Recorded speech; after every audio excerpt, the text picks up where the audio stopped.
Hello and good morning. So we're back with another episode of Pots and Thoughts. And as always, what we're going to do is we're going to start out by breathing. So 4 counts in, hold, 4 counts out. Breathe from your diaphragm, in through the nose, out through the mouth. I've said before that one of the things that I do is I visualize, I know it's all totally California goofy, but I imagine breathing in white light and positive and black smoke going out of crud. So crud goes away. Okay, so here we go. You ready? Let's breathe.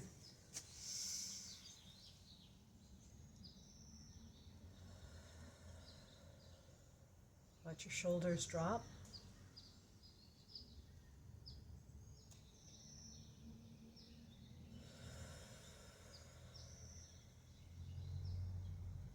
And breathe all of that white light into all of your body, all the way down to your toes and your fingertips through the top of your head. One more time.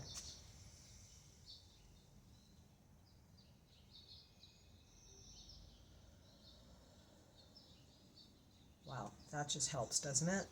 Just focus on your breathing. You get to your day and you have a moment, just take one breath where you just breathe in, hold it, and breathe out, just to put yourself back in your body. It really helps. I'm one of those people, as I've said before, that, my brain just goes too fast sometimes. I get obsessive thought patterns. I'm just a lot of stuff that happens in my brain, and I just need to shut it off sometimes. And that is a learned thing. You're not going to be great at it at first. Just keep practicing. Practice, right? Okay. So today I'm back to carving another thing. This one is going to get, if it gets through the kiln, okay, but if it gets through the firing, this is going to be for Jared Padelecki, who played Sam on Supernatural. So I've got matching cups for him and Jensen in process. I've had a couple of epic failures, unfortunately, because I was using a new metallic glaze that was pretty fussy, and I didn't have the firing schedule right, so the whole thing just went, which is unfortunate, but what are you going to do, right? That is part and parcel of, being a potter. Is sometimes things just go sideways. But today I'm going to carve this. I actually have 2 sets. I'm going to be smart. And I'm going to glaze them both a little bit differently, and we'll see how it all goes. Right. Crossed fingers that it will turn out okay.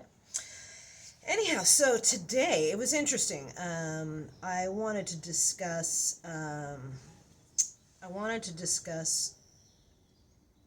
getting ourselves upset about stuff that we already knew was coming.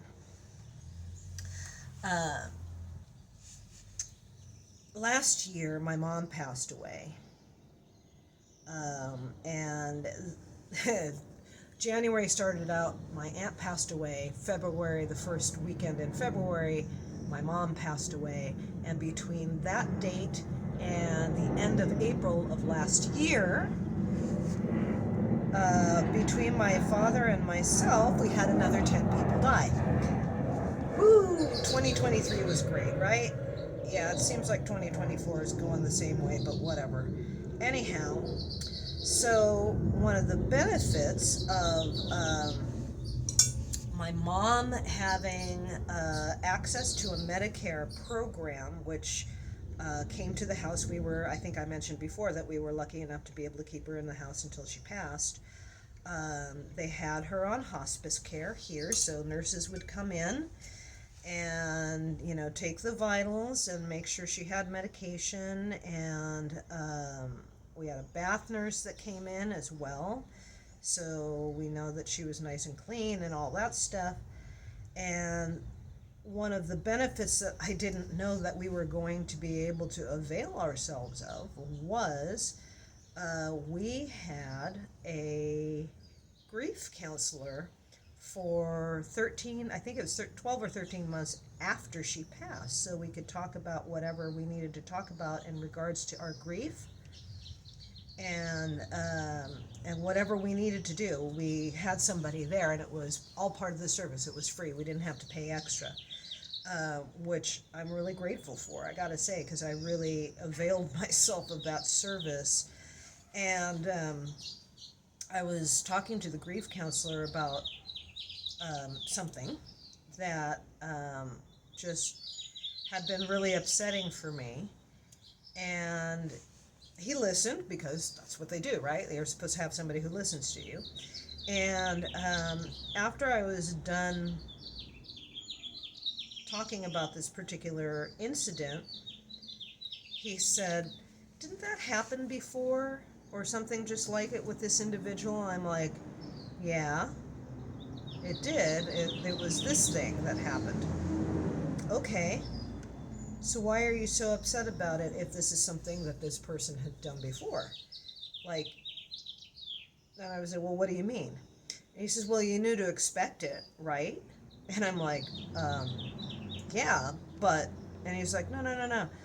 If you knew that this was going to happen eventually, that this person has behaved this way before and has never changed, why are you so upset about this?" And that actually shut me up because it's like, oh man, that is wisdom. That's like real wisdom. Now I know a bunch of you are smarter than I am, and you already have that all figured out.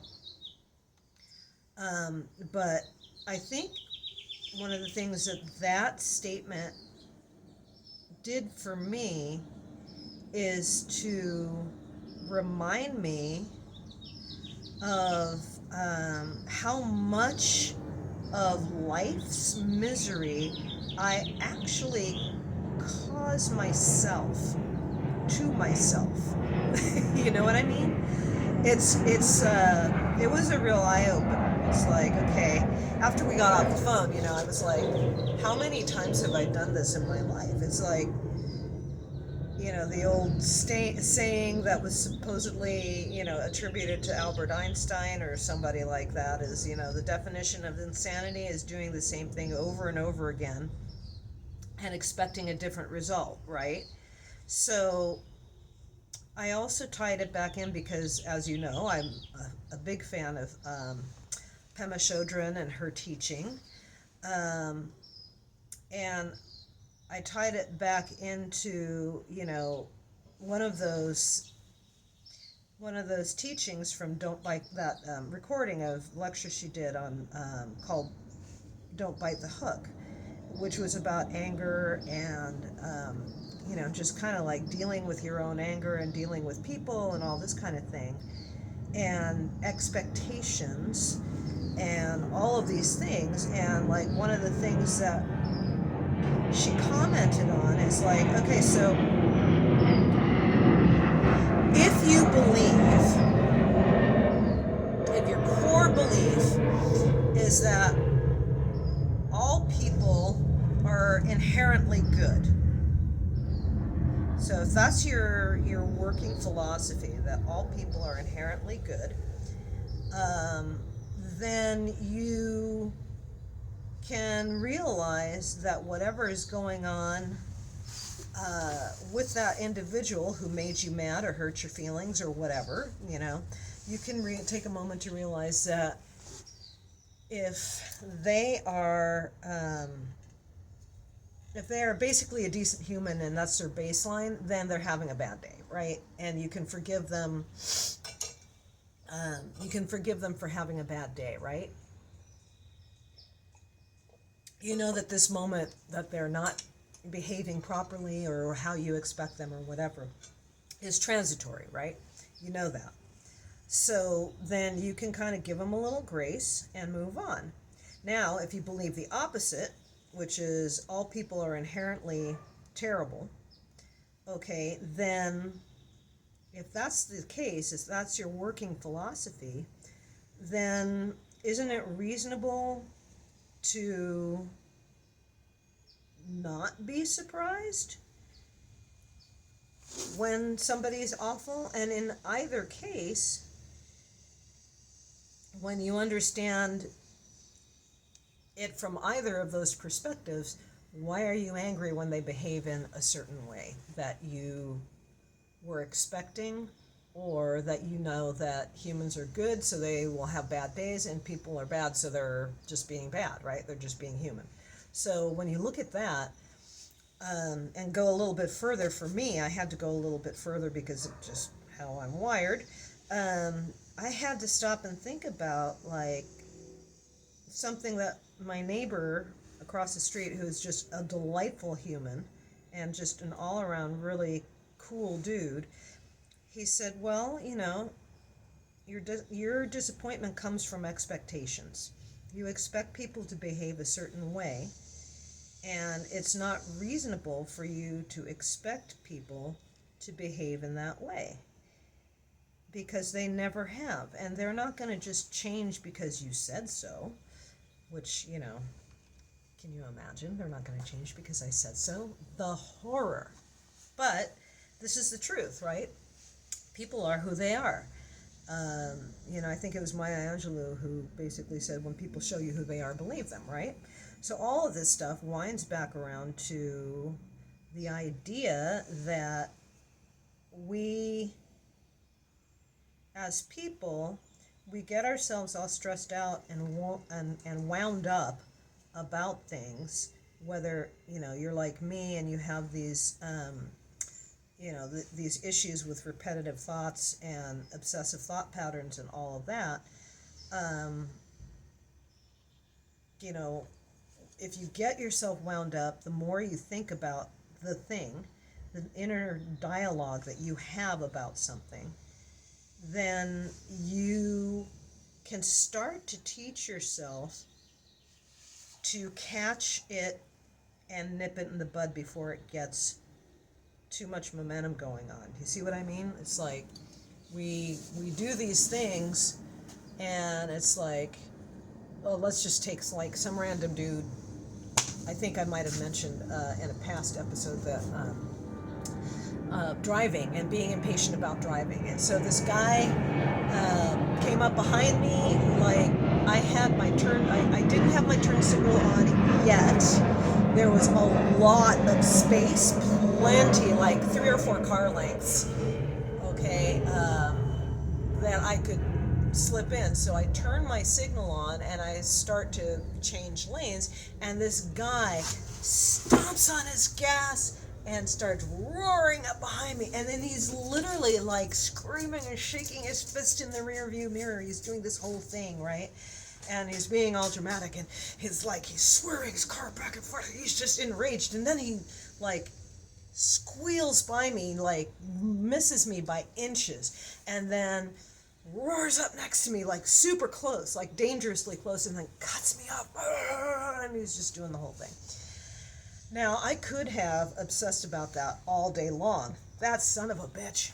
How dare he? He's a danger to society. He should have his license taken away, or whatever, whatever the dialogue is. And really, I could have ruined my entire day. I could have ruined my entire day just by obsessing about what this complete stranger did. A guy who I'm just probably never going to see again. I mean, realistically, it's unlikely, right? And I can just be like, oh, well, that's just LA drivers, right? These things, they just happen. And I can choose not to internalize this other person's behavior. And I didn't, which for me was a big deal. Because I was used to internalizing everyone's behavior. I was just used to doing that, and it was important for me at the time that I was doing this more habitually, that I had to make everybody happy. And if I had to make everybody happy, then I must be wrong. And I spent an awful lot of time beating myself up for other people's behaviors, which, obviously that's not exactly the healthiest thing in the world for me, right? That puts you in a really in a bad mental state. You know, I mean, it doesn't take a genius to figure that out, right? So when we figure out that people are just going to be people, that you either believe that they're wonderful or you don't, then we can start letting go of the anxiety that we cause ourselves by expecting unrealistic behavior out of them.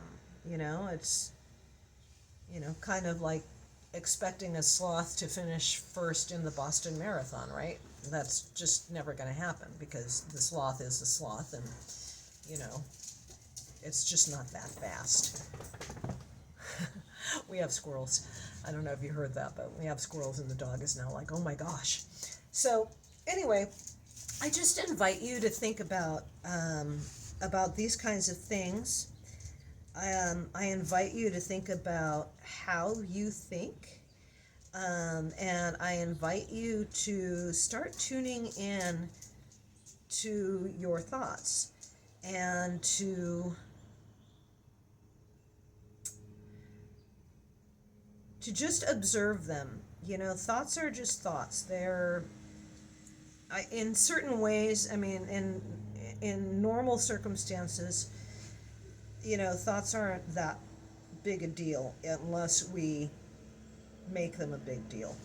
So I invite you to just sort of consider that so that you can figure out for yourself how to release some of your stress and some of your tension that you cause for yourself. And as I said, I know for some people this is like, I don't even know why she's talking about. That's easy peasy lemon squeezy, right? But for some people, it's not. And so I hope that that's something that'll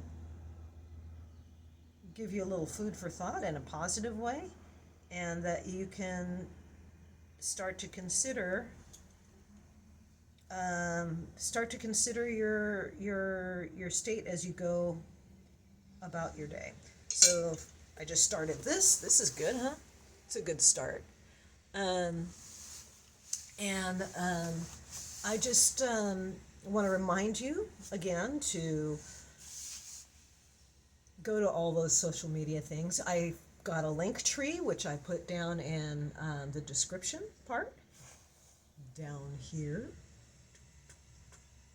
And so please, you know, feel free, hit my Etsy store, etsy.com/shop/Shellhawks Creations.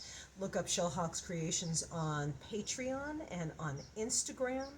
And let's see, I've got my blog, I got my Tumblr. My blog is shellhawksnest.blogspot.com. And yeah, go on my Patreon, look for Shellhawks Creations on Patreon, and just go to all those little places and you can find me there. And my Tumblr, Shellhawk. And then above all, just, you know, have a great day, and remember, just breathe. Just breathe. Bye.